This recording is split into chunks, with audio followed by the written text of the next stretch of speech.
El discipulado no está en quién avanza más rápido o con más intensidad, sino en quién logra mantener el paso hasta el final.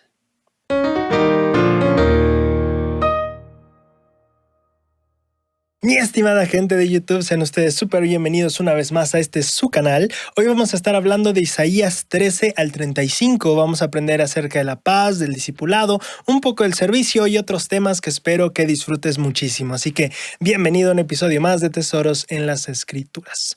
Para comenzar, quiero recordarte nada más que ya es el aniversario de este canal. Ya estamos en septiembre. Han pasado 3 maravillosos años de que empezamos a subir videos a este canal y ha sido un viaje genial. Quiero agradecerte mucho por acompañarnos en este trayecto y decirte que por supuesto que estás súper invitado o súper invitada y que súper te espero a este evento del día 10, sábado 10 de septiembre en punto de las 8 p.m. para que podamos convivir un tiempo, hacer algunas preguntas, conocernos más, festejar, partir pastel y anunciar a los ganadores del sorteo y de los premios que tenemos para este año, así que te espero mucho por allá. Aprovechando más bien que estamos tocando justo este tema del aniversario.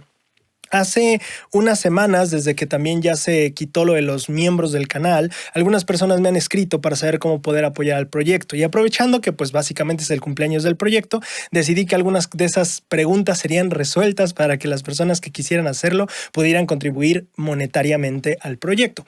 Así que, así como ya lo había explicado antes, que ya estaba disponible una opción para poder hacer aportaciones únicas en esta ocasión, porque también me escribieron y solicitaron ese tipo de aportaciones, ya está disponible una aportación que es recurrente. Esto es en el caso de algunas personas que quieren poner un granito de arena mensual. Entonces, es casi exactamente lo mismo que la vez pasada. Vas a la página de Eldens Mission eldensmission.com/apoyo y en esa sección tú puedes seleccionar entre un aporte único en el que tú seleccionas la cantidad o un aporte mensual en el que hay algunas cantidades fijas y ya tú podrás decidir cuál de todas es conveniente. Entonces, básicamente solo llegas a la página, buscas la opción que quieras, ya sea aportación única o aportación recurrente, seleccionas la divisa y una vez seleccionada la divisa aparecerán opciones. En este caso tú seleccionas la opción deseada y posteriormente eso te llevará a una página donde puedes poner tus datos. Si hay alguna pregunta en cuanto a cualquiera de estos temas, la puedes dejar en los comentarios o escribirnos un correo a contacto@eldensmission.com. Agradecemos todo el tipo de apoyo que nos han dado desde el estar viendo los videos, las personas que le dan por ahí su like, las personas que lo comparten con otras personas, todo aporta. En este sentido yo solo quiero decirlo porque hay personas que quieren y que tienen la capacidad de apoyar monetariamente y se agradece mucho a las personas que hasta este punto lo han hecho, que nos han ayudado a mejorar la calidad de nuestra imagen, a mejorar la calidad de nuestro audio y a mejorar los videos en general. Pero también están las personas que están ahí con el like, con compartirlo, con verlo, con comentar y todo ese apoyo también cuenta, ¿no?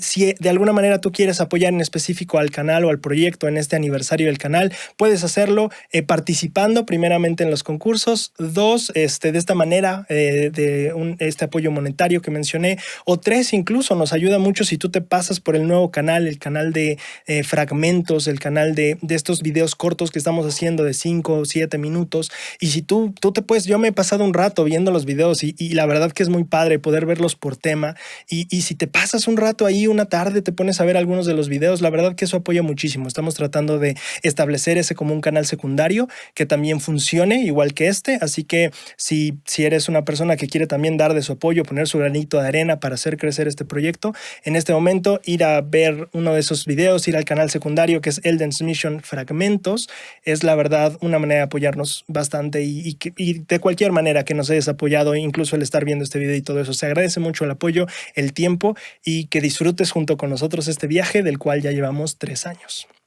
Bien, una vez dicho todo esto, vamos a pasar a leer uno de los comentarios que me gustó mucho esta semana. Vamos a arrancar ya con lo que tiene que ver con el video. Muy bien, en esta semana me llamó la atención un comentario de Selma Solano en el canal de YouTube. Y cuando nosotros estábamos, déjame acordar, no me acuerdo qué video fue, creo que fue el de Proverbios, en el que estábamos hablando al final sobre Cristo siendo el bello puerto. No solo que Cristo nos puede llevar al bello puerto, sino que también Cristo en sí es nuestro bello puerto, donde podemos descansar. Y ella comentó en ese video lo siguiente: su bello puerto ha sido mi refugio en medio de las olas enormes, y recién bautizada lo escuché. Este comentario, aunque es corto, me gusta que nos pone en el momento en el que ella conoció el Evangelio, en el que ella tomó la decisión de seguir a Cristo dentro de un convenio a través del bautismo. Y creo que nos puede ayudar a reflexionar en cada uno de nosotros de cómo fue ese momento en el que nosotros decidimos ir a Cristo como nuestro bello puerto, en el momento en que estábamos antes de ese bello puerto y cómo fue nuestra transición a ir a ese bello puerto que nos ofrece Cristo. Y me gusta que ofrece esa perspectiva, pensar que en algún momento tú, yo, todos nosotros hemos estado lejos de ese bello puerto, que por decisiones personales o porque simplemente no lo sabíamos y no lo conocíamos, estábamos lejos de aquel puerto llamado Cristo. Y me gusta pensar en esta imagen o en esta pintura en la que nosotros tomamos la decisión de acercarnos a ese bello puerto. En este caso, Selma es la que nos ayuda a vislumbrar esto diciendo: yo estaba en grandes olas, mi vida estaba pasando por momentos bastante turbulentos, pero encontré ese bello puerto, escuché su voz y fui a él, hice un convenio con mi Señor a través del bautismo. Todos podemos, creo, cuando volteamos hacia atrás, recordar el momento en el que por decisión personal o por falta de conocimiento estuvimos lejos de ese bello puerto. Todos podemos contrastar eso con el momento en el que estamos en el bello puerto y podemos notar esa gran diferencia y llenarnos de gratitud por la existencia de ese bello puerto. Así que Selma, es que por eso volteo, porque según yo es Salma, pero es Selma. Selma, muchísimas gracias por tu comentario y también muchas gracias a todos los que dejan su comentario, dejan su historia, dejan su testimonio, su aprendizaje sobre un versículo que leyeron en la semana. La verdad que eso aporta mucho y yo lo disfruto mucho porque como que complemento lo que voy aprendiendo. De repente hay cosas que yo no había reflexionado, yo no había pensado, experiencias que cambian mi visión de una u otra cosa. Entonces muchas gracias a ti que llegas a compartir tu comentario en este video con esas experiencias o testimonio. Muy bien, ahora vamos a hablar de Isaías 13 al 35.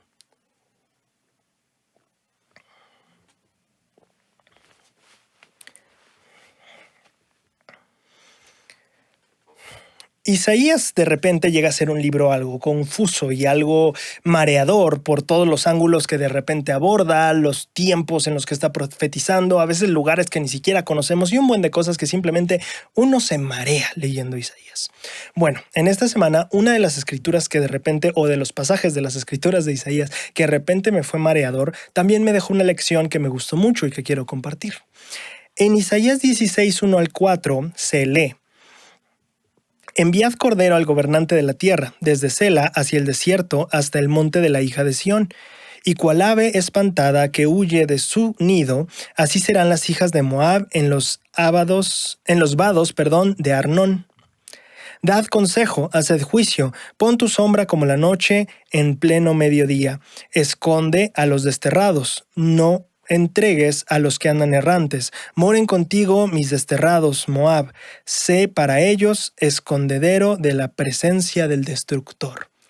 Y claro, uno lee y dice, pues la verdad no entendí nada, muchas gracias, pero hay lecciones aquí que quiero que aprendamos o quiero repasar contigo. En el capítulo 16, Isaías está viniendo del capítulo 15, en el que se narra o se profetiza sobre la destrucción de Moab. Acuérdate que Moab eran los primos de los israelitas. Acuérdate que Moab eran los descendientes del hijo mayor de la hija de Lot. ¿Te acuerdas que Lot era sobrino? Es que pensé que era primo, pero estoy casi sobrino de Abraham. Y entonces los israelitas son parientes de los moabitas. Pero llega un punto en el que Israel conquista a Moab y son como los reyes, ¿no? Israel es rey y Moab es una de sus, no sé si decirlo como colonias o pueblos que están bajo su dominio, ¿no? Pero bueno, entonces en el capítulo 15 de Isaías está hablando de la destrucción de Moab, nos narra cómo va a ser, nos narra cosas de que va a ser destruido y que va a haber lamento y lloro y lo que sea. Y entonces llegamos al capítulo 16, justamente con ese contexto, e Isaías continúa hablando de ese tema, diciendo, enviad cordero al gobernante de la tierra. ¿Quiénes eran los gobernantes de la tierra? Israel, ¿cierto? El rey de Israel. Estamos hablando de que Moab, siendo una nación, tenía que enviar, o más bien Isaías le estaba diciendo, enviad cordero al gobernante de la tierra, desde Sela hacia el desierto hasta el monte de la hija de Sión. El monte de Sión, donde estaba Israel, ¿no? Y cual ave espantada que huye de su nido, así serán las hijas de Moab con los en los vados de Arnón. Arnón era básicamente, según yo era un río, pero no, ahorita que investigué otra vez no vi la palabra río. Pero bueno, era un territorio que era básicamente, estaba en la frontera entre Moab y las tierras de los amorreos. Y entonces, aquí la profecía está diciendo que van a huir como de su nido, como ave espantada que huye de su nido.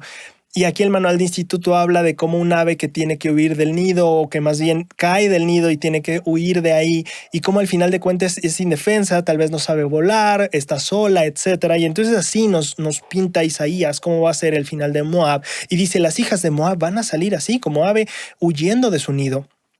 Y entonces llega el versículo 3, que justamente aquí no le puse, pero ya este es el versículo 3, y dice, dad consejo, haced juicio, pon tu sombra como la noche en pleno día, esconde a los desterrados, no entregues a los que andan errantes. Ahora, si tú vas al pie de página de tus escrituras, y no sé si siga siendo lo mismo, porque las mías ya no son la versión nueva o la más actualizada, pero en el pie de página de mis escrituras se hace la referencia de que esto más bien lo está suplicando Moab a Judá, como diciendo, hey, por favor,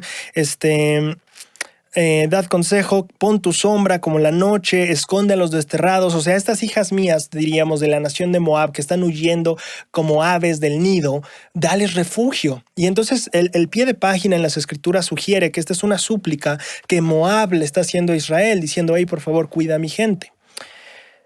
Sin embargo, cuando yo leí esta profecía por primera vez, me pareció que no era así, que más bien era una instrucción de Dios diciéndole a Israel, hey, cuando Moab tenga estos grandes movimientos de refugiados, tú refúgialos. Eso es lo que yo entendí. Y que de hecho ya investigando tiene también sentido. Y vamos a verlo justamente en el siguiente versículo, porque en el versículo 4 dice, moren contigo mis desterrados, Moab, sé para ellos escondedero de la presencia del destructor. Entonces aquí ya no cuadra tanto, porque si es Moab rogándole a Israel, ¿por qué diría, moren contigo mis desterrados, Moab? No, si yo soy Moab, diría, moren conmigo mis desterrados, Israel.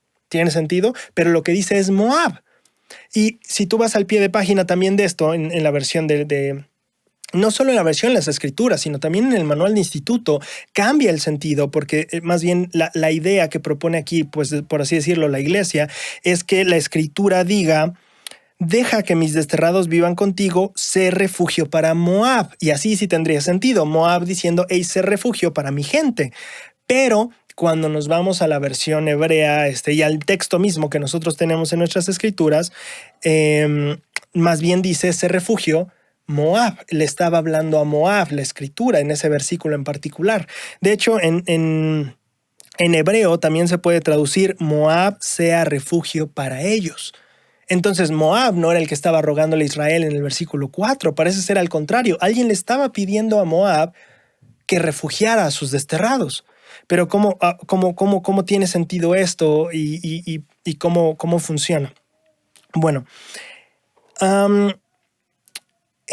la razón por la que yo pienso que no era una súplica de Moab hacia Israel de que cuidara a sus desterrados, tiene que ver por también la manera en la que se ocupa o la manera en la que está hablando la escritura. Si te das cuenta, en el versículo 3 decía, pon tu sombra, esconde a los desterrados, no entregues a los que andan errantes. Si fuera Moab hablándole a Israel, tal vez diría, esconde a mis desterrados, esconde a los que andan errantes, esconde a mi gente que anda errante, pero no, dice como los errantes, los desterrados, como si no fuera uno mismo, la nación, ¿no?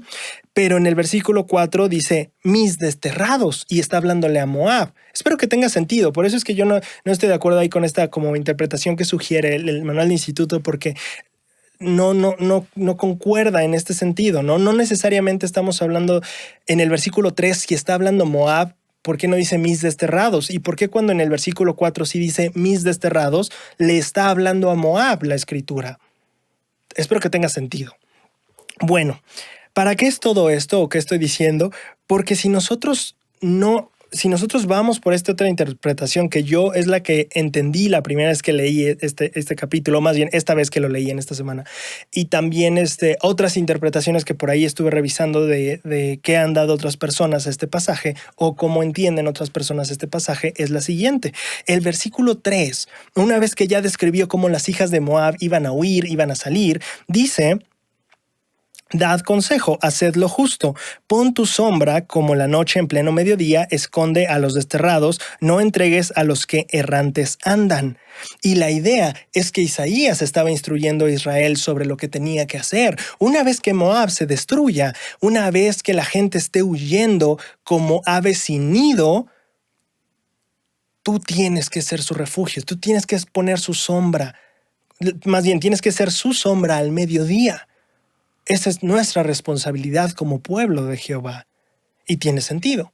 Ahora, esto ya no se vuelve aquí entendemos que ya no es Moab rogándole a Israel: oye, por favor, cuida a mis refugiados. No, más bien es Jehová por medio de Isaías diciéndole a Israel: cuando Moab caiga, tú debes de asegurarte de estar con los brazos abiertos para recibir a los que corran a ti. Y eso tiene mucho sentido. Tiene mucho sentido. Porque esto va de acuerdo con algo que aprendí yo hace 2 semanas mientras estábamos estudiando Proverbios, que no me dio tiempo a explorar más a fondo. Hubo momentos en los que Moab estaba en rebelión contra Israel. No siempre se llevaron tan bien todo el tiempo. Vamos a ver, antes eran naciones independientes, pero llegó un tiempo en el que el rey David y esas personas súper exitosas en el trono hicieron grandes expansiones del reino, y entonces Moab quedó dentro de esa expansión, siendo conquistada y siendo parte del reino de Israel, ¿no? Y hubo veces en las que Moab quiso rebelarse.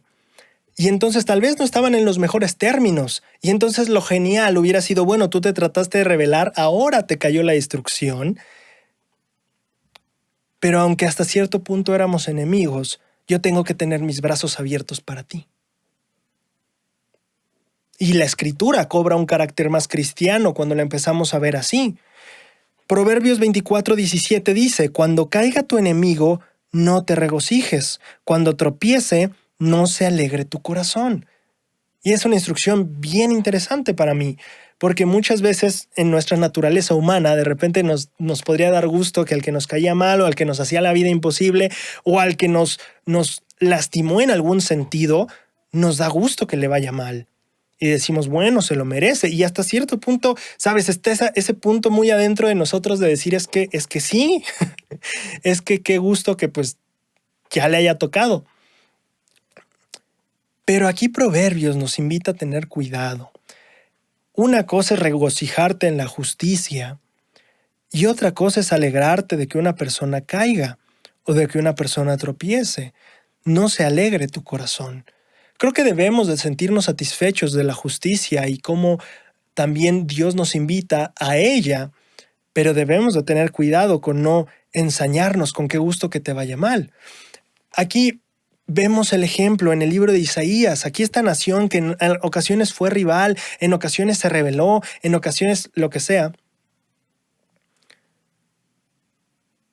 Llega el punto en el que, tal vez no fuimos siempre los mejores amigos, tal vez te conquisté y no lo tomaste a bien, tal vez tú me la regresaste y no lo tomé a bien, pero cuando llegue el día en que esto malo acontezca, voy a seguir el consejo de Proverbios, no voy a regocijarme en eso, no se va a alegrar mi corazón en que hayas tropezado o caído o te hayas derrumbado como nación. Voy a seguir lo que dice Isaías, me voy a volver tu sombra a mediodía. Voy a recibirte con los brazos abiertos. Ahora, cuando nosotros vemos la escritura interpretada de esta manera, tenemos un cambio bien interesante en el versículo 3 y 4, porque ya vimos el versículo 3, que lo estamos interpretando ahorita diferente a como el manual de instituto lo sugiere, o diferente como el pie de página de mis escrituras lo sugiere. Y estamos viendo que Isaías está dando la instrucción: cuando Moab tenga estos problemas y las hijas de Moab salgan descuidadas, desprotegidas y simplemente, quiero usar la palabra que está ocupando así, espantadas, tú vas a tener los brazos abiertos para recibirlas. Ahora, viene este cambio de enfoque en el versículo 4, porque de repente, espérate, ya no le puedes estar hablando a Israel, ya le estás hablando a Moab, porque dice, moren contigo mis desterrados, Moab. Pero a ver, espérate, estábamos hablando de que Moab iba a tener desterrados y que yo tenía que recibirlos. Ahora, ¿por qué Isaías, siendo judío, estando en Israel, por qué diría ahora a Moab, recibe a mis refugiados, recibe a mis desterrados? Quiero usar la palabra exacta. Moren contigo mis desterrados, sé para ellos escondedero de la presencia del destructor. Y en este caso, el versículo 4 dice, mis refugiados, hablándole a Moab, está hablando Isaías. Entonces se puede entender que son refugiados de Israel. O sea, gente que está huyendo ahora de Israel. Y lo que aprendemos de esta escritura es básicamente esta dualidad que hay en el apoyo que debemos de tener entre nosotros. Estas dos vías del amor cristiano que debe haber entre nosotros. Básicamente el versículo pide, devuélveme el favor. Yo quiero estar ahí cuando tus refugiados salgan, pero cuando yo tenga refugiados, sé morada de mis refugiados, Moab. Podremos no ser muy amigos, pero cuando estos desastres suceden y estas tragedias vienen a nuestras vidas, debemos de tener ambos las puertas abiertas. Cuando tenga desterrados, permite que moren contigo, y cuando tú tengas desterrados, yo voy a asegurarme de ser sombra al mediodía para ellos. Mateo 25, 34 al 35, creo que refuerza un poco la lección, o más bien refuerza bastante bien la lección que estamos aprendiendo aquí. Entonces el rey dirá a los que estén a su derecha, venid benditos de mi Padre, heredad el reino preparado para vosotros desde la fundación del mundo, porque tuve hambre y me disteis de comer, tuve sed y me disteis de beber, fui forastero y me recogisteis. La enseñanza que tiene los primeros 4 versículos del capítulo 16 de Isaías tiene que ver con que Moab va a ser refugiado, pero tal vez en algún momento también Israel va a ser refugiado. Y ambos tienen que tener las puertas abiertas para ayudarse. Tal vez, repito, tal vez no seamos los mejores amigos. Hemos tenido nuestras diferencias, hemos tenido nuestras guerras. Pero cuando la desgracia y la tragedia ocurren en cualquiera de los dos lados, el otro tiene que tener las puertas abiertas. Todos en algún momento somos esos refugiados. Y ahora lo estamos viendo ahorita en cuestión geopolítica, si queremos decirlo así. Pero ¿qué pasa si lo pasamos a la lección espiritual? Creo que las palabras del rey Benjamín son súper adecuadas y aquí las voy a modificar un poquito, pero creo que las vas a identificar perfectamente. Pues he aquí, ¿no somos todos refugiados o forasteros? ¿No dependemos todos nosotros del mismo ser, sí, de Dios? Por todos, en este caso habla él de los bienes que tenemos, por el alimento y nuestro sustento. Pero pasando la lección a la parte espiritual, ¿no todos somos refugiados que estamos vagando lejos de nuestro hogar, esperando algún día poder volver a casa, espiritualmente hablando? Todos somos refugiados y todos dependemos del mismo ser para algún día volver a casa plenamente. La lección del libro de Isaías en este aspecto es, recibe al refugiado, porque algún día ese refugiado te recibirá. Y cuando lo cambiamos al aspecto espiritual, bienaventurado eres porque quiero usar la palabra exacta de la escritura, fui forastero y me recogisteis.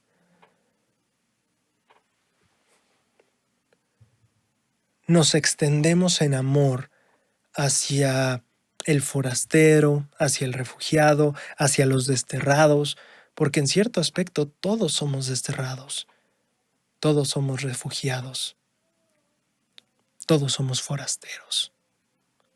Y puede ser en un sentido muy real y literal, en el sentido de política y geográficamente hablando, puede ser también literal en el sentido espiritual, y puede ser también en el sentido de dónde estás ahorita en tu vida y cómo te sientes con ello.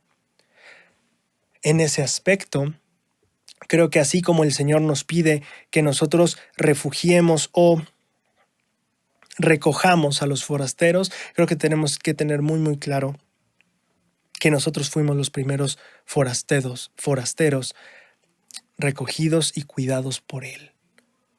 Que cuando estuvimos lejos, solos, apartados, Él fue quien nos buscó. Cuando el desastre vino a nuestra vida, tal vez no éramos los mejores amigos con Él, pero Él tuvo sus puertas y sus brazos abiertos y nos recibió. Se volvió en sombra, en nuestra sombra al mediodía. Nos cuidó y nos apartó del destructor. Nos cuidó y nos protegió. Y si hemos recibido todo este amor de este gran protector, ¿por qué no ser también protector y extendernos en amor hacia esas personas que puedan sentirse solas, que puedan sentirse apartadas, que puedan sentirse como forasteros en nuestros propios espacios de trabajo, escuelas, grupos sociales?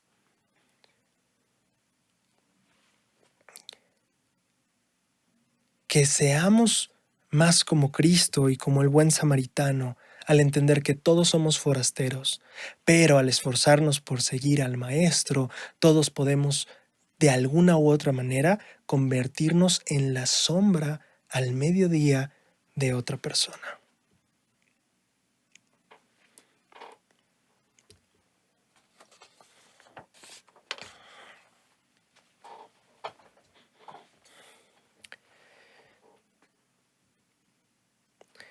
Isaías 33 contiene una lección que me llama bastante la atención y quiero compartirla contigo. Ay de ti, que saqueas y nunca fuiste saqueado, que cometes traición cuando nadie a ti te ha traicionado.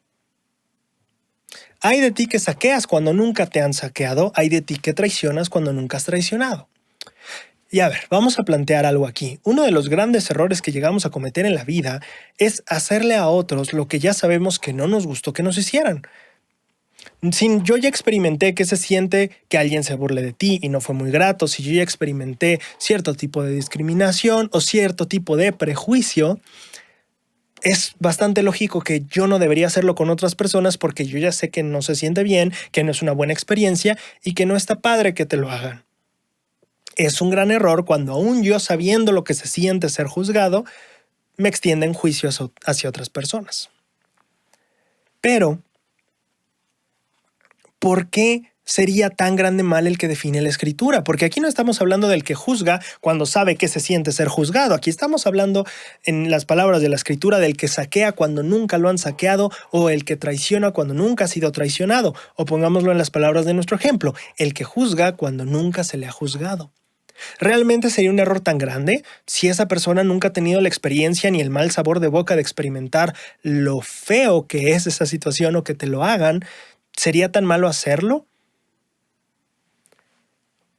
El asunto aquí es que estamos llegando a un punto más adelante de la empatía por experiencias negativas. ¿A qué me refiero con esto? Cuando tú ya pasaste por haber sido juzgado, ya entiendes lo feo que se siente y por tanto es más fácil y tienes como este contexto en el que sabes cómo se siente y entonces no se lo hago a otra persona. Y es ahí donde la experiencia te ayuda a empatizar con las personas y extenderte en amor y apoyo a ellas de una manera que las personas sin experiencia tal vez no podrían. Sin embargo, y este es el punto de la Escritura, el que no tengas esa experiencia negativa no te da el derecho a hacer el mal a tu prójimo. Porque entonces tal vez incluso sería todavía peor. ¿En qué sentido? Mira, cuando nosotros estamos creciendo en nuestro discipulado, nosotros vemos algunas enseñanzas de Cristo que nos llevan como a otro nivel de comprensión y a un nivel más profundo de amor y una ley más elevada. Por ejemplo, Cristo decía, ¿no has oído que se dijo, no sé, no matarás, pero yo te digo esta otra ley, has dicho que no debes codiciar, yo te digo, y así, Cristo llevaba a las leyes a un siguiente nivel, nos ayudaba a ir más alto, y creo que esto es justo lo que esta escritura en Isaías 33, versículo 1 nos hace hacer. Nos ayuda a ver que, ok, una cosa es que yo ya sé lo que se siente, que te hagan esto y no lo hago, pero eso está limitado, eso no es la plenitud de esta empatía a la que podemos llegar como personas. ¿Por qué? Porque yo solo puedo opinar, por así decirlo, o yo solo puedo moldear mi conducta en base a lo que he experimentado, Y eso te limita, porque si yo no he experimentado eso, entonces pues no me interesa y no tengo ningún grado de empatía porque no lo he experimentado. ¿Tiene sentido? Cuando nosotros solo nuestra única base tiene que ver con la experiencia, esa va a estar muy limitada porque no vamos a poder experimentar todo. Por ejemplo, yo no puedo, o sea, en ese sentido tal vez entonces yo no podría extenderme en empatía hacia una mujer, por ejemplo, porque yo no soy mujer.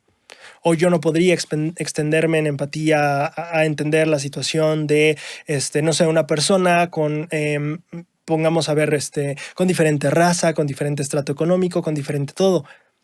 Y es a donde nos está llevando esta lección. No solo se trata de no hagas lo que sabes que no te gusta que te hagan, se trata de hacer con los demás lo que te gustaría que te hicieran. Y eso es el siguiente nivel de la lección. Porque cuando tú solo no haces lo que ya sabes que no te gusta, hay muchas otras cosas que no has experimentado y que no conoces. Y entonces no solo se trata de no hacer lo que no te gusta que te hicieron, sino hacer lo que te gustaría que te fuera hecho.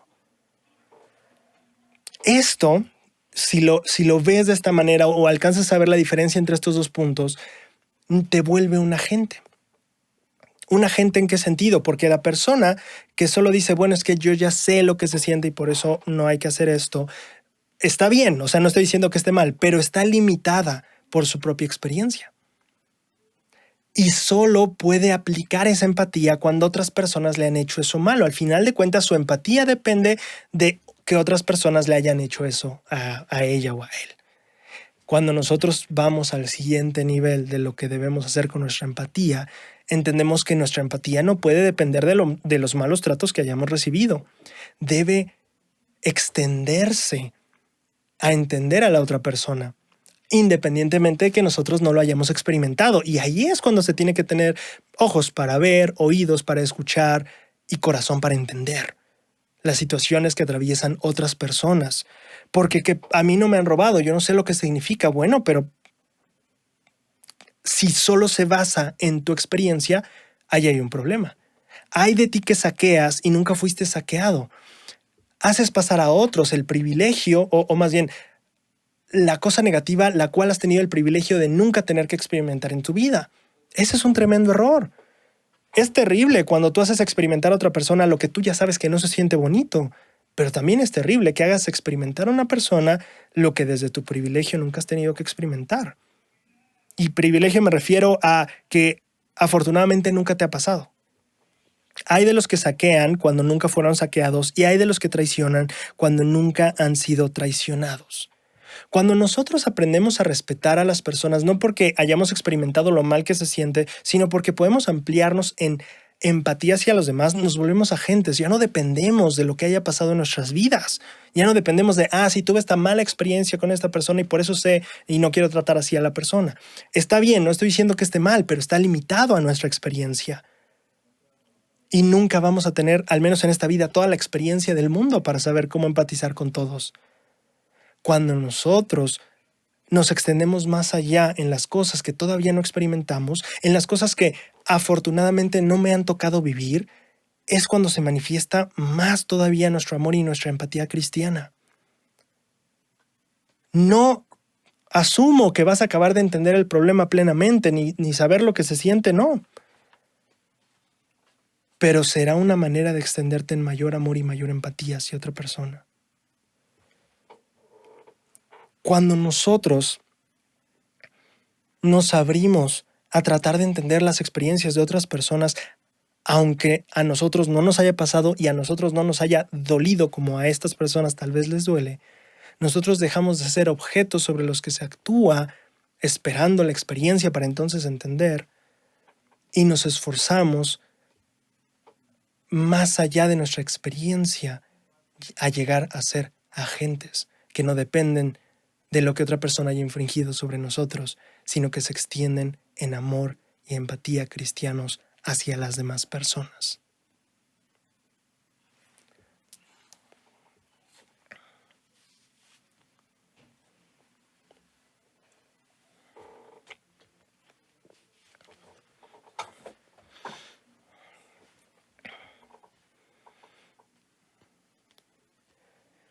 Isaías 26, versículo 3, nos enseña algo muy interesante acerca de la paz y la tranquilidad personal. Tú guardarás en completa paz a aquel cuyo pensamiento se apoya en ti, porque en ti ha confiado. Esta escritura, o esta alabanza de Isaías a Jehová, expresa una idea poderosa. Tú, Jehová, guardarás en completa paz a aquel cuyo pensamiento en ti se apoya. Estamos hablando de completa paz. ¿Cómo obtenemos esa completa paz? El libro de Isaías dice, cuando nuestros pensamientos se apoyan en Él, en Dios. ¿Qué significa que nuestros pensamientos se apoyen en Dios? Bueno, regularmente, o creo que varios de nosotros hemos tenido la experiencia de aprender, que tiene que ver concentrarnos en Él sin importar cuán grandes sean las olas. Sin importar cuán fuertes se pongan las mareas en nuestra vida, al final estaremos bien porque estamos en sus manos, ¿cierto? Sin embargo, hasta cierto punto, podemos decir, ese pensamiento tal vez tiene un problema, ¿no? Porque estamos pensando en, bueno, todo va a salir bien, pero solo se basa en eso, la paz completa que Dios promete, en que al futuro estarán bien las cosas y ahorita pues ni modo nos aguantamos. Sí y no. Y en el no está la parte interesante. En la conferencia general de octubre del 2015, el elder Dieter F. Uchtdorf compartió un discurso que me pareció fascinante, en el que contó una historia sobre una niña que tiene una conversación con su tía abuela. Y en esta conversación, la tía abuela le comparte que en algunos momentos de su vida, perdón, es que me está dando mucha comezón en la nariz, Perdón. Esta tía abuela, o más bien esta historia que cuenta el elder Uchtdorf, nos dice que en esta conversación la tía abuela y esta niña que tenía como 14, no, tenía, sí, 14, no me acuerdo cuántos años. Esta niña le empieza a preguntar a la abuela cosas de su vida y esta abuela le cuenta de algunos sueños frustrados que tuvo, que quiso ser bailarina, que quiso hacer estas cosas, pero simplemente las cosas no funcionaron.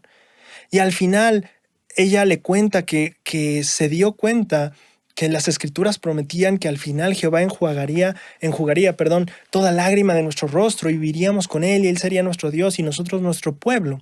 Y cuando la abuelita le explica esto a la niña le pregunta. No es cierto, la abuelita acaba concluyendo este tema diciendo, teniendo un futuro tan glorioso, dijo la tía Rosa, ¿por qué quejarse o dejarse consumir por cosas del pasado o del presente que no resultan como habíamos planeado? Eva, que era la niña, frunció el ceño. Un momento, dijo, ¿estás diciendo que ser feliz significa solo mirar hacia una futura felicidad? ¿Toda nuestra felicidad será en la eternidad? ¿No puede haber algo de felicidad ahora? Claro que sí, exclamó la tía abuela. Niña querida, el ahora es parte de la eternidad. No comienza solamente después de la muerte. La fe y la esperanza abrirán tus ojos para ver la felicidad que está delante de ti. Conozco un poema que dice, la eternidad la componen los ahoras.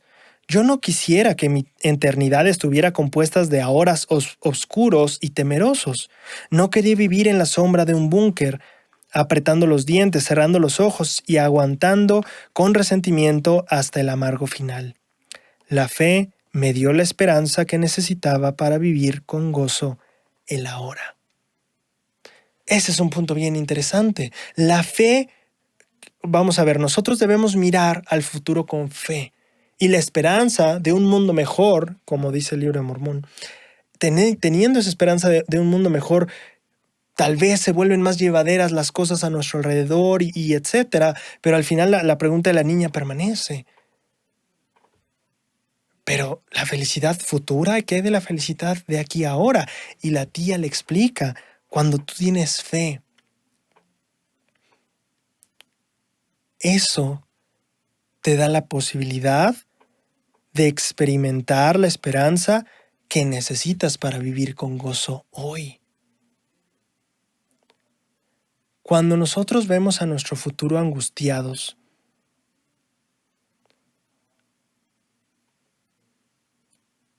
la distancia que hay entre nosotros y la satisfacción y la felicidad se vuelve más y más grande. Conforme nos llenamos de esperanza y de fe en las cosas futuras, no solo caminamos con más determinación hacia ellas, sino que también las cosas a nuestro alrededor adquieren una perspectiva diferente. En este caso, la perspectiva adecuada que estaba sugiriendo aquí la abuela a esta niña era: fracasé en muchas cosas que quería hacer así y así en mi vida y no resultaron. Pero me di cuenta de que la vida no se trata de si salieron las cosas como yo las quería o como yo las planeé. Se trata de ver tu propósito y tu sentido en algo todavía más grande que lo que tú querías hacer en este momento. Y cuando nosotros vemos hacia un futuro brillante de esa manera, viendo que en perspectiva nuestra vida, tal vez no en todos aspectos como nos gustaría, pero entendiendo que tiene un propósito más allá que las propias cosas que tal vez nos hubiera gustado lograr y hacer, cuando tenemos esa perspectiva, podemos ver hacia nuestro futuro con fe y entonces al mismo tiempo sentirnos más gozosos de nuestro presente, con todas sus fallas, con todos sus errores, con todos sus planes fallidos. Cuando nosotros contemplamos el propósito de nuestra vida en una manera mayor a las cosas que salieron como a mí me gustaría que salieran, la vida se vuelve más gozosa. Y la fe nos permite tener la esperanza que nos da la posibilidad de vivir con gozo ahora. En la guía de estudio de las Escrituras se lee: paz. En las Escrituras, la paz puede representar tanto la ausencia de conflicto y disensión como la calma y la tranquilidad interior que nacen del Espíritu de Dios que da a sus santos fieles. La paz y la tranquilidad interior que Dios da. Y entonces decimos: wow, entonces esta paz tiene que ver con la perspectiva que Dios puede poner en mí, el propósito que Dios puede mostrarme a mí, la senda por la cual Dios puede conducirme a mí. Oh Jehová, tú guardas en completa paz a aquel cuyo pensamiento en ti se apoya. La guía de estudio de las Escrituras nos aclara que la paz puede representar no guerras sino conflictos civiles, pero también puede representar la calma y la tranquilidad interior. Y cuando yo leo en Isaías: tú guardarás en paz completa a aquel cuyo pensamiento está en ti, no pienso en una vida libre de conflictos o ausente de problemas. Lo que pienso es en un discípulo que ha alcanzado la calma y la tranquilidad interior que nace del Espíritu que Dios da a sus fieles. Y entonces entendemos que la calma plena, la paz plena e incluso tal vez la satisfacción plena no necesariamente viene de que las cosas estén como nos gustaría que estuviéramos, que las cosas nos hayan salido como planeamos, e incluso cuando nuestros planes hayan fracasado en cierto sentido, esa paz, esa tranquilidad y hasta cierto punto esa satisfacción plena son aquellas que yacen en tu interior. Y son aquellas las que debemos de buscar. La paz completa, la calma completa, la satisfacción plena que Dios puede ofrecer a aquellos cuyos pensamientos se apoyan en Él, es la paz en tu interior. Y cuando tú aprendes a separar, y creo que nadie lo hace perfectamente, pero conforme más aprendemos a separar las olas de nuestro alrededor con la calma y la paz interior, aprendemos más y más de esa calma y esa paz profunda y plena que Dios puede darnos. Porque la paz que Dios ofrece no necesariamente es sobre el mar a nuestro alrededor o sobre nuestras situaciones y planes en nuestro presente. La paz plena que Dios ofrece es la paz en el interior.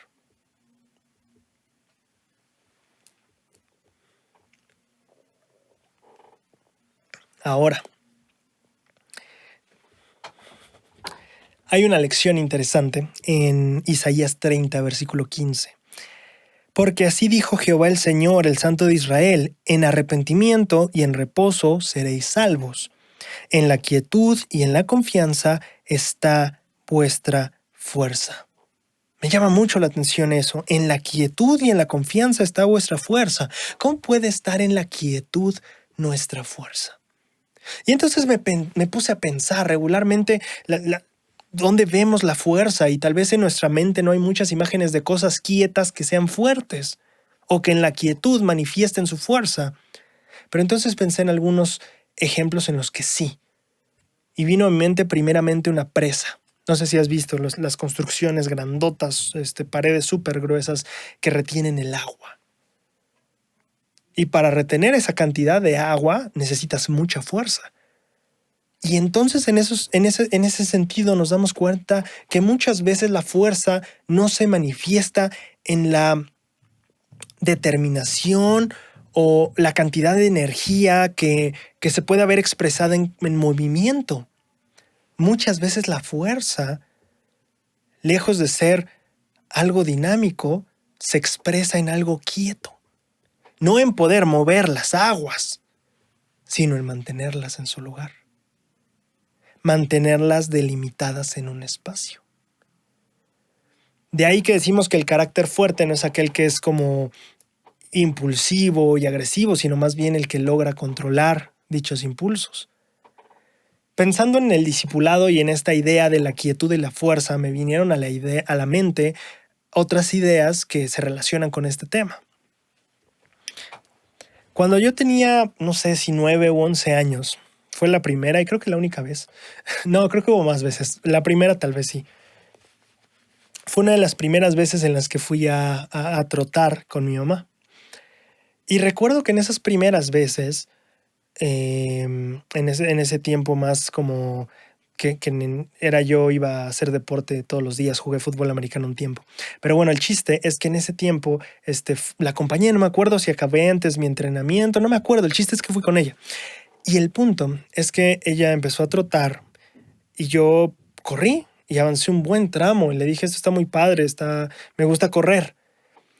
Y ella me dijo, claro, pero aquí en la pista no es tanto la velocidad a la que puedas ir, sino que tanto puedes mantener esa velocidad. La idea no es ir tan rápido, sino mantener el paso. Y cuando nosotros pensamos en la fortaleza que podemos tener como discípulos, a veces pensamos en imágenes dinámicas, en personas muy movidas, en gente muy, tal vez, no sé, de una u otra manera. Simplemente pensamos en la fuerza como esta energía que está moviéndose o algo muy dinámico. Espero que tenga sentido. Pero pasamos de largo o no vemos con claridad la fuerza que hay en la quietud.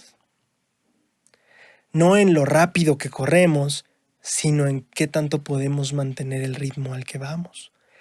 Esa lección en mi discipulado significó que no se trata de ver que vayas más rápido que los demás, sino que te esfuerces por mantener con firmeza tu propio paso.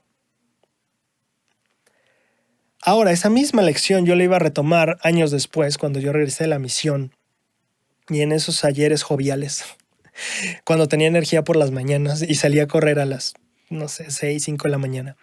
Recuerdo que a veces empezaba a poner un poco, o se volvía un poco pesado al empezar la rutina, ¿no? Y sabías que quedaba media hora por delante en el reloj y ya te estabas empezando a cansar en un minuto, ¿no? Bueno, no cansar, pero te empezaba a dar flojera. Y entonces me di cuenta que el juego, si podemos llamarlo así, era la paciencia. Correr esa media hora era un juego de paciencia. Era un juego de tener calma y mantener el paso y ser paciente en ese paso. No era una carrera de velocidad o de distancia, era una carrera de paciencia y perseverancia durante esos 30 minutos. Y desde entonces me he dado mucho cuenta que la vida es así. Es un juego de paciencia. Es un juego de mantenerte donde estás. Y no me refiero al lugar, sino al camino. Y muchas veces también a la velocidad. Y cuando yo me doy cuenta de que el juego está en la paciencia que tengas en mantener tu propio paso, la vida cobra mayor sentido y mayor gozo para cada uno de nosotros. En lugar de preocuparnos por cuánto ha avanzado el otro o qué tan rápido puede avanzar el otro, me centro en qué tanto puedo mantener este paso. Me centro en perseverar en mi propio camino. La historia o las historias que acabo de contar se relacionan con el libro de Isaías en el sentido en el que muchas veces no valoramos los pasos que van despacio. Valoramos más los pasos que van rápido, los pasos que son dinámicos y que parece que tienen mucha fuerza por la velocidad que tienen. Pero la verdad es que también hay mucha fuerza en la quietud. No se trata de ir más rápido que los demás, se trata de saber mantener mi propio paso y de perseverar en él. Y hay gran fortaleza, por más quieto que eso pueda parecer a veces.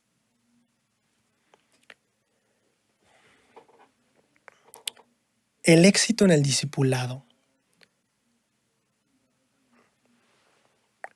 no está en quién camina más fuerte o quién camina más rápido. El éxito en el discipulado está en quién mantuvo su paso hasta el final. Así que cuando las ideas vengan a tu mente de compararte con la velocidad que otros han tenido, con la firmeza y la fuerza de los pasos de otras personas, recuerda que el discipulado es una cuestión de perseverancia y de paciencia. Y muchas veces en las estadísticas de nuestra vida, tal vez nuestra línea parezca quieta porque no hemos aumentado la velocidad y tal vez no hemos aumentado la intensidad, pero muchas veces en la quietud está la fuerza, en la perseverancia, en mantener ese mismo paso día tras día.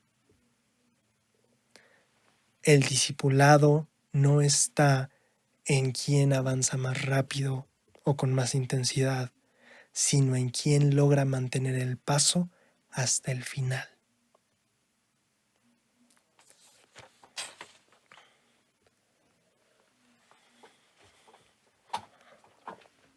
Hay una segunda lección en esta escritura que me gustaría repasar contigo, que para mí quedó mientras estaba yo estudiando este versículo. Isaías 30:15 dice, porque así ha dicho Jehová, el Santo de Israel, en arrepentimiento y reposo seréis salvo, y en la quietud y en la confianza estará vuestra fuerza. Y cuando pienso en la quietud, viene también a mi mente un poco de la forma de cómo hacer las cosas. Viene un poco en el carácter que tiene la manera de ejecutar las cosas que llevamos a cabo. En este sentido, te voy a contar que una vez, haciendo una visita a una hermana grande, entramos a su casa. Ya ni recuerdo por qué fue la visita específicamente, no recuerdo los detalles, pero recuerdo muy bien la impresión que tuve. Cuando entramos a su casa, y esta hermana pues es grande, no puede leer muy bien, en ocasiones simplemente, sabes, la edad ya no da para ir a la capilla, ya no da para hacer las cosas que antes se hacían. Y mientras yo miraba, mientras interactuábamos, repito, no recuerdo cuál era la razón a la que habíamos ido, pero recuerdo que dentro de las interacciones yo noté la lentitud de las cosas que estábamos haciendo y noté la limitación de las cosas que en la vida de esta hermana ahora se podían hacer. Y yo en ese momento me sentía muy satisfecho y, pues, si quieres ponerlo así entre comillas, orgulloso de lo dinámico que era mi discipulado y las visitas que se podían hacer y las reuniones en las que podía estar y toda la energía que podía poner en edificar el reino de Dios. Pero ahora estaba frente a esta hermana y contemplaba su quietud. Y entonces pensé para mí mismo, ¿qué va a ser de mi discipulado cuando llegue a 80, 90, lo que me sea permitido? Y en esos últimos albores, por así decirlo, en esos décadas finales, cuando tal vez ya no pueda ir a visitar como antes, cuando tal vez ya no pueda tener tantas reuniones y mantenerme tan vivo y despierto en ellas, cuando mi fuerza cambie de ser tan dinámica a ser más quieta. ¿Qué va a ser de mi discipulado en ese momento? Y entonces me di cuenta que tal vez yo estaba viendo el discipulado de una manera no tan plena ni acertada, porque veía la fortaleza espiritual como este trabajo continuo pero dinámico y movido, y era la única manera en la que yo veía como el trabajo espiritual. No concebía cosas fuera de ello. Pero entonces, cuando ya no puedes hacer ese tipo de cosas, ¿a qué se resume tu discipulado? Esa era mi pregunta.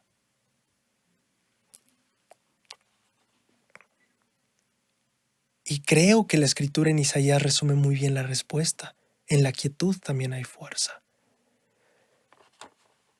El presidente Uchtdorf, o ahora Elder Uchtdorf, en la conferencia general de octubre del 2012, compartió algo que me pareció muy interesante.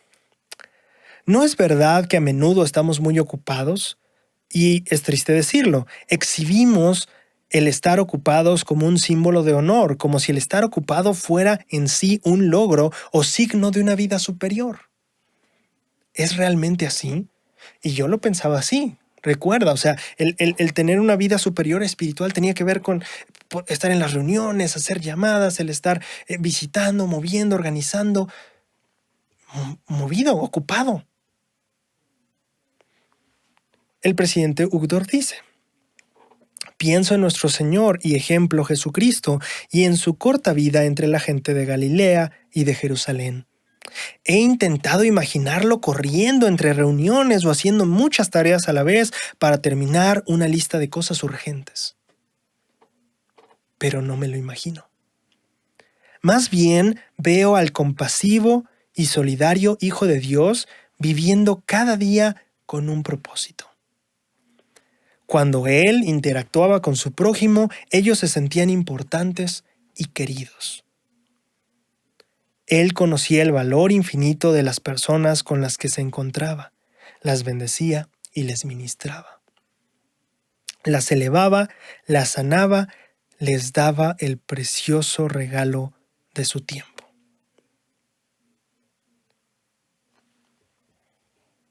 Y pensando en esta hermana, leyendo ahora esta cita y aquella visita que hice hace no me acuerdo cuánto, pensaba en si yo me sentía atendido por la hermana y aún con la hermana, yo les mencioné que llega una edad en la que no puedes estar tan vivo y tan movido ni hacer tantas cosas, pero cuando estuvimos ahí con ella, ella estuvo ahí con nosotros. Nos dio su atención, su tiempo, su sonrisa, su amor.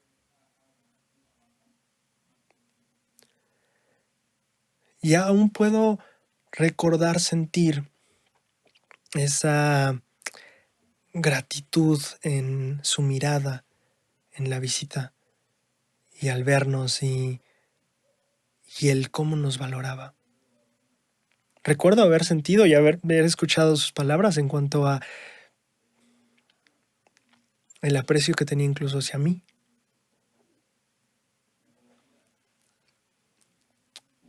Y entonces entendí que muchas veces la fuerza de nuestro discipulado y de nuestra espiritualidad no está en cuántas reuniones tenemos el domingo o cuántas actividades más o cuántas visitas más estoy haciendo que la presidencia anterior. La fuerza espiritual también está en esa quietud de atender a una persona uno a uno, de ayudarle a esa persona a saber el valor que tiene, de ayudarle a sentir que importa y ayudarle a saber que la valoro y la quiero.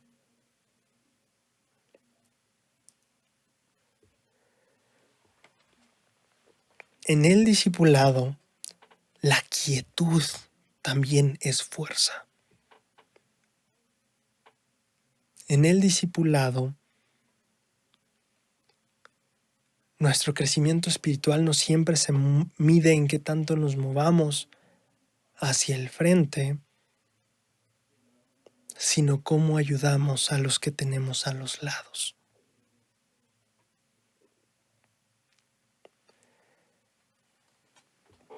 El discipulado no es qué tan rápido nos movamos en la senda del discipulado, sino qué tanto la caminemos como Cristo la caminó. Y creo que al edificar el reino aplica lo mismo.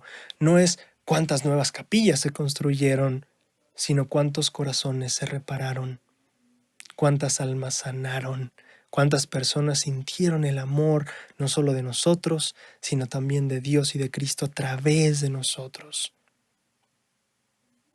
Isaías nos enseña una lección gigantesca. En la quietud está su fuerza.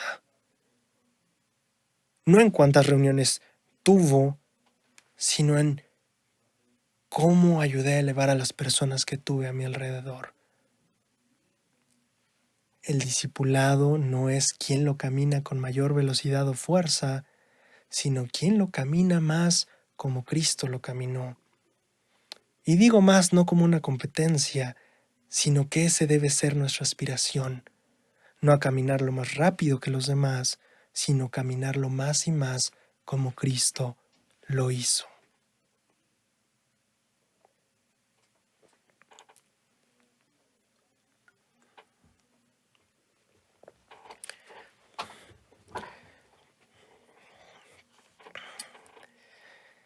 El libro de Isaías también ofrece lecciones llenas de esperanza y creo que justamente este versículo siguiente es eso. Isaías 35:8 es uno de los versículos que siento que puede darnos mucha esperanza en nuestro discipulado y en nuestros intentos y en nuestros fracasos y en nuestro camino, básicamente. La Escritura dice, hablando del futuro, y habrá ahí calzada y camino, y será llamado camino de santidad. No pasará por ahí ningún impuro, y será para los que anden por él, pues por más torpes que sean, no se extraviarán. Y cuando yo leí eso me tuve que detener, porque dije, aquí hay una lección bien interesante. Va a haber esta calzada que va a ser camino de santidad, y en este momento tal vez está profetizando sobre ciertas cosas que acontecerán ya muy adelante, bueno, muy adelante entre comillas. O sea, que ya estamos hablando de pues las etapas finales, ¿no? De este plan llamado vida terrenal. Pero cuando nosotros lo aplicamos también en nuestro discipulado, se vuelve bien interesante esta frase. Pues por más torpes que sean, no se extraviarán. En Marcos 14, 3-8, leemos una historia que creo que nos ayuda mucho a aterrizar esta idea en nuestra vida cotidiana, hoy. Porque la Escritura habla de torpezas. Y más bien no habla de cosas torpes que haga la gente, sino que yo sea torpe. Eso es lo que dice la Escritura. No importa qué tan torpes sean, no se van a extraviar. ¿Y cuántas veces en nuestro discipulado, en nuestro esfuerzo, en nuestro servicio, tal vez en nuestra familia, en nuestro trabajo, en nuestro camino espiritual principalmente, nos hemos sentido torpes? Nos hemos sentido inadecuados, insuficientes, que simplemente no sé qué hago aquí. Bueno, Marcos 14, 3-8 tiene una historia que nos ayuda a entender más este principio que nos enseña Isaías. Y estando él en Betania, en casa de Simón, el leproso, y sentado a la mesa, vino una mujer que tenía un frasco de alabastro de perfume de nardo, puro de mucho precio. Y quebrando el frasco, lo derramó sobre la cabeza de él. Entonces hubo algunos que se enojaron dentro de sí y dijeron, ¿para qué se ha hecho este desperdicio de perfume? Porque podía haberse vendido por más de 300 denarios y haberse dado a los pobres. Y murmuraban contra ella. Pero Jesús dijo, dejadla, ¿por qué la molestáis? buena obra me ha hecho. Ella ha hecho lo que podía. De cierto os digo que donde quiera que se predique ese evangelio en todo el mundo, este evangelio en todo el mundo, perdón, también se contará lo que ésta ha hecho para memoria de ella. Este relato es interesante porque muchas veces, y yo hasta este punto, hasta hoy, siempre le había dado el enfoque de decir, es que Cristo les estaba enseñando, bueno, también esta es otra manera de servicio hacia mí. Y está bien, no la molesten, hizo algo bueno por mí. Y como fue muy buena conmigo, todo este tiempo que se predique el evangelio, se va a conocer su historia porque fue buena con el Hijo del Hombre. Yo siempre interpreté esa historia así, porque fue buena con Cristo, porque amó a Cristo, porque se enfocó en Cristo. Vamos a conocer la historia de esta mujer. Pero creo que ahora que la leo con este enfoque, y esta semana justamente, cambió mi perspectiva de este versículo. Y cambió para mucho bien. El Salvador dice, déjala porque la molestas. Buena obra ha hecho. Primera cosa, lo que hizo estuvo bien. Ahora fíjate, que este es el segundo punto, el Señor no dice que fue lo mejor necesariamente, dijo que estuvo bien. Y después dice en el versículo 8, ella ha hecho lo que podía. No dijo, ella hizo lo mejor que pudo haberse hecho con este perfume. Y eso me hace pensar en justamente los momentos en los que yo me puedo sentir torpe en mi discipulado. Estoy totalmente de acuerdo, lo podemos ver en ese enfoque ahora la escritura, ¿no es cierto? El perfume pudo haberse vendido, pudo haberse dado a los pobres, tal vez hubo una manera o había una manera en la que este esfuerzo pudo haber sido más eficiente, más eficaz, beneficiar a más personas, impactar la vida de otros. Totalmente de acuerdo. Ella ha hecho lo que podía. ¿Por qué la molestas? Su nombre será recordado. Y de nuevo, él dice por lo que ha hecho aquí, pero nunca dijo que hizo lo mejor que pudo haber hecho. Dijo que hizo lo que podía. La mujer iba a ser recordada por haber hecho lo que podía. Y hasta cierto punto, repito, ese perfume pudo usarse de una manera en la que beneficiara a más personas, ser más eficiente, más eficaz, más acertado. Sí, ok. De acuerdo. Pero hizo lo que podía. Y eso es suficiente. Tal vez no fue el esfuerzo más inteligente necesariamente en el sentido de que pudo haber impactado más vidas, pero hizo lo que podía y eso está bien.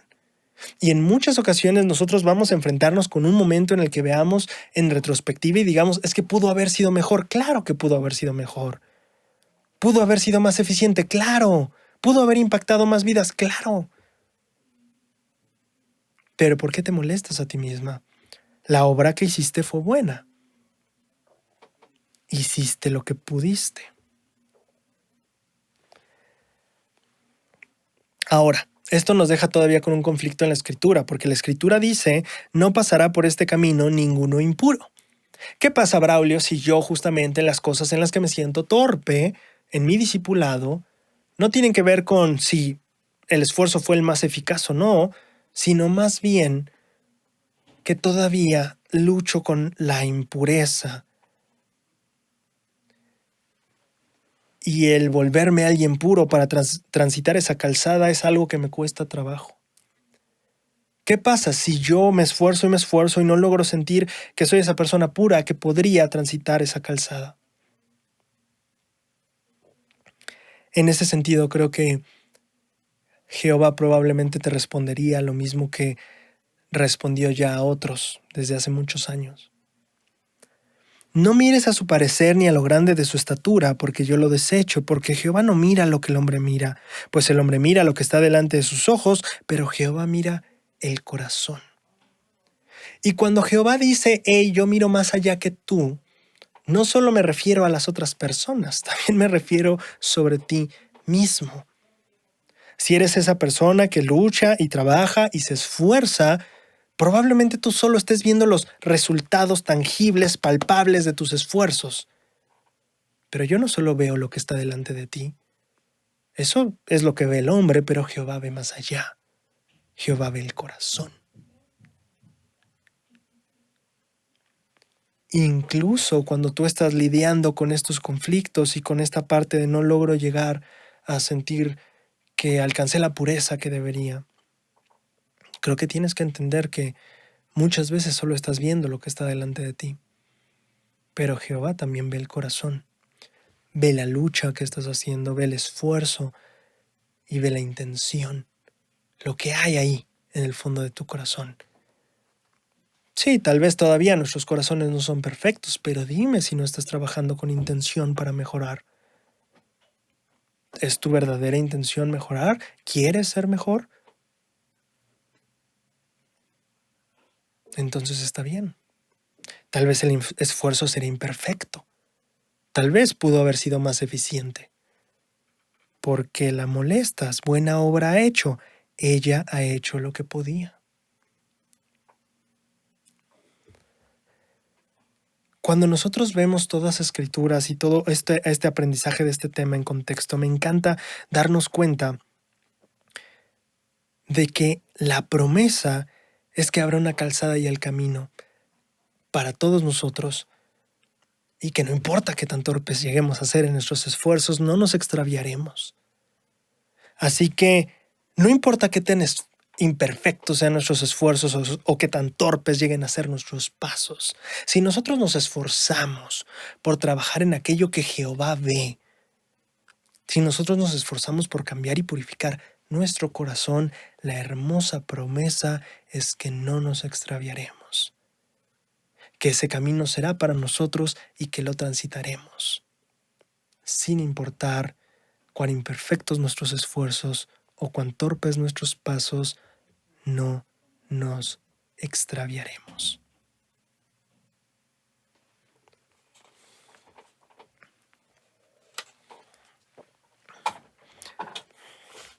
Ahora llegamos al último punto de este video, que espero que estés disfrutando mucho.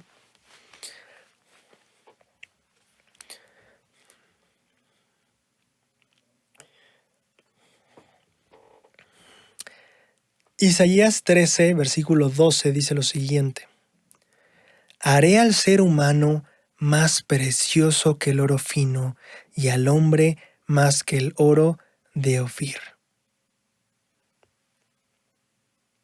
Haré al ser humano más precioso que el oro fino. Cuando hablamos de precioso, hablamos de cosas que tienen cierto precio o cierto valor. La Escritura dice que Jehová hará al hombre más valioso que el oro fino. Y ese es mi segundo punto. La idea no es solo hacerte más valioso que el oro, es hacerte más valioso que el oro fino. ¿Qué es el oro fino? Básicamente, cuando se trabaja con metales, no sé si tal vez sí sabrás que hay aleaciones de metales, que hay ciertos metales que tienes que combinarlos con otro a fin de que puedas tener cierta flexibilidad en los materiales. Por ejemplo, en el oro.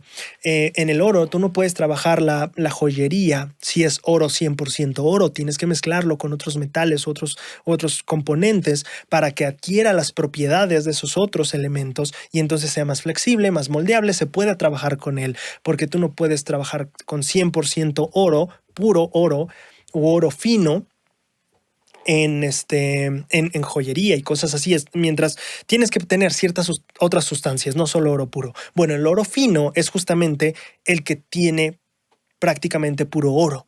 Es el oro al que se le han quitado todos los otros elementos.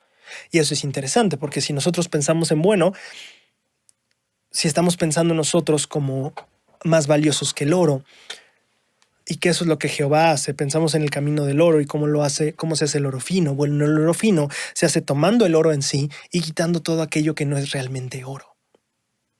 Y entonces, ¿qué es lo que pasa con nosotros? Tomas un hijo de Dios con naturaleza divina y quitas todo aquello que realmente no es naturaleza divina,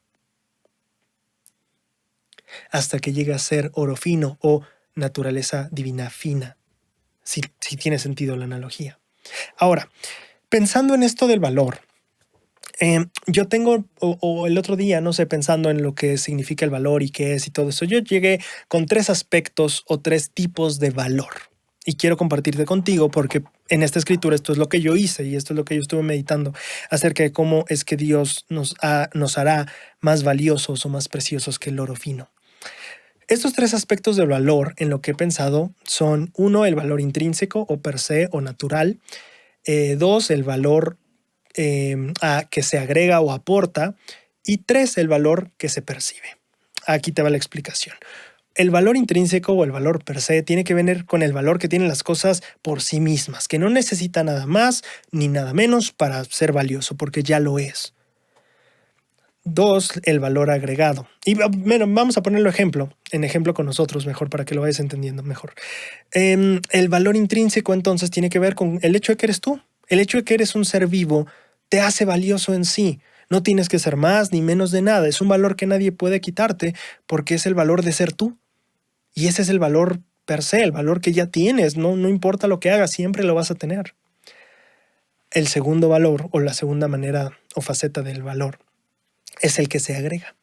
Y en este aspecto lo podemos ver en cómo se contribuye a la sociedad. Por ejemplo, en un momento de crisis de salud, un doctor es más valioso que un arquitecto, porque me puede aportar algo que se requiere. Pero hay que aprender a separar estos valores. El hecho de que sea doctor y ahorita me sea muy valioso por el conflicto que yo tengo que resolver, no hace que su valor intrínseco o natural cambie. Él es un ser vivo y tiene un valor, y es una persona, un hijo de Dios, y tiene un valor en sí mismo. Independientemente de que sea doctor o no, tiene un valor. El otro valor es el que yo le percibo o más bien el valor que tiene para aportarme. Ahora, el otro valor del que yo quería hablar era justamente el valor percibido, porque hay muchas veces que percibimos cosas como más valiosas de lo que realmente son. En este caso, por ejemplo, vamos a ir yendo a través de cada uno de esos valores, y a mí me gustó en esta semana ver cómo es que en cada uno de estos valores Dios nos va a hacer más valioso que el oro. Empezamos por el valor intrínseco. ¿El oro vale en sí mismo, tiene un valor, o nosotros se los agregamos porque para nosotros es valioso? Es un valor percibido de nosotros debido a la escasez, debido a lo que sea, pero si no hubiera nada alrededor, ¿sería valioso en sí mismo? Tal vez no. Tal vez valdría más un plátano porque se come y me agrega algo. Pero el oro en sí, al final, no es más valioso que la vida de un hijo de Dios, que un hijo de Dios en sí. En ese aspecto, en el valor intrínseco, en el valor natural que tiene la cosa, la persona o la cosa en cuestión por sí mismo, Dios nos ha hecho, debido a que somos sus hijos, nos ha hecho más valiosos que el oro. Porque no importa quién seas, no importa dónde estés, tienes el mismo valor. El oro requiere que haya humanos alrededor para que tenga valor, porque si se lo das a un grupo de perros, no les va a importar nada, porque no vale por sí mismo.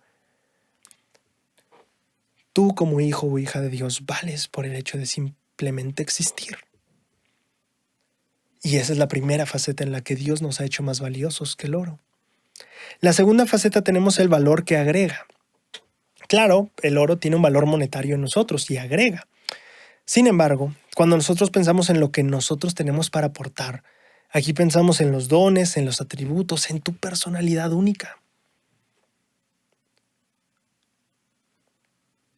Y eso no lo tiene el oro. Tiene un valor económico, sí,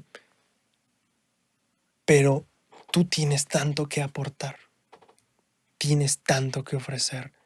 Los dones y talentos que tengas ahora, Dios te los ha dado, pero eso no está limitado a los que tienes ahora. Puedes seguirte desarrollando, creciendo y llegar a ser más y más valioso en el sentido de lo que puedes aportar a otras personas.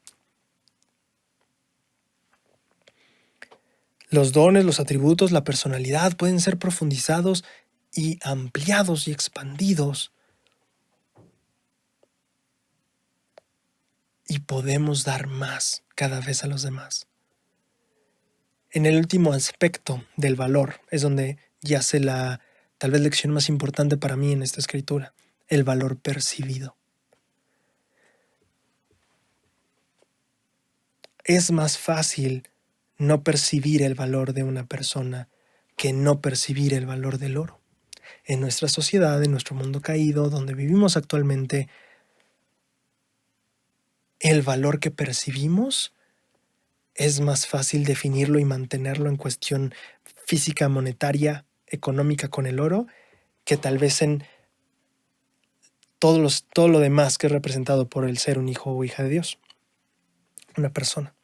Es más fácil perder la percepción del valor en ese sentido. Y no porque no valga nada la vida humana, sino más bien porque tendemos a no valorar tan fácilmente a los demás. Nos cuesta tal vez más trabajo darle ese valor a las personas y, más importante aún, aprender a entender nuestro propio valor. Es más fácil en esta sociedad percibir el valor económico de algo que percibir nuestro propio valor, porque eso no siempre me lo enseñan. Y tal vez esa sea la parte más difícil de lograr. Valgo porque soy un hijo de Dios. Sea lo que sea que haya pasado en mi vida, sea donde sea que esté, eso va a seguir igual. Tengo dones, atributos y una personalidad única que ofrecer. Tengo talentos con los cuales contribuir a mi sociedad, a mi grupo, a mi congregación, a mi comunidad. Pero, ¿puedo percibir mi valor? Porque tal vez en ese sentido todavía nos falta porque Jehová nos logre hacernos más valiosos que el oro. ¿En qué sentido? En el que te ayude a darte cuenta lo valioso que eres. Porque si no lo estás viendo todavía, entonces es algo que todavía tienes que trabajar. Que Él puede enseñarte también. Esta tal vez va a ser la parte más difícil de cumplir en esta profecía y en esta escritura. Dios nos ha hecho sumamente valiosos. Como diría el presidente Udof, comparados con la creación de Dios, no somos nada, somos muy pequeños, pero en realidad somos todo para Dios. Dios te ha hecho valioso o valiosa, pero la pregunta es si alcanzas a percibirlo. Porque tal vez sea más fácil ver o percibir el valor de algo económico y material, y el verdadero reto está en ver tu propio valor. Cuando aprendes que esta es una de las cosas más importantes que vas a lograr en tu vida, todo tu ser, tu vida y tu trayecto cambia. Porque una de las cosas más importantes que vas a hacer es justamente aprender a ver tu propio valor.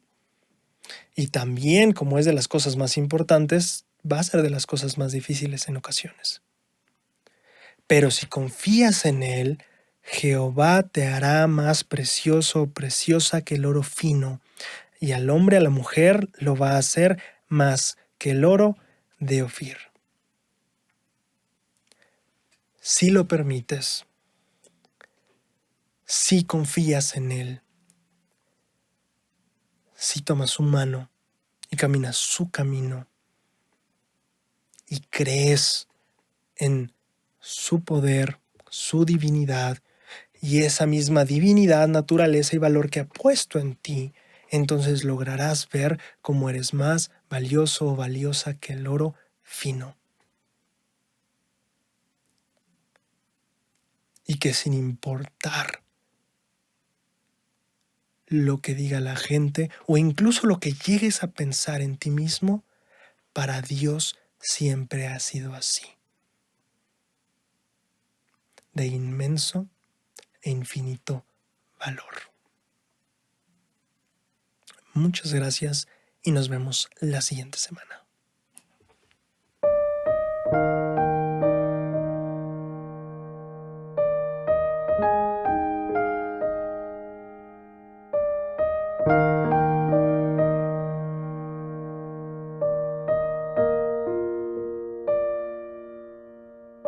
Las escrituras hablan de lo que Nefi, de lo que Moisés, de lo que Abraham experimentó, de lo que Mateo experimentó con Cristo. Y está genial, es un buen punto de partida. Pero para tener un testimonio de Cristo, debes de tener tus propias experiencias con Cristo.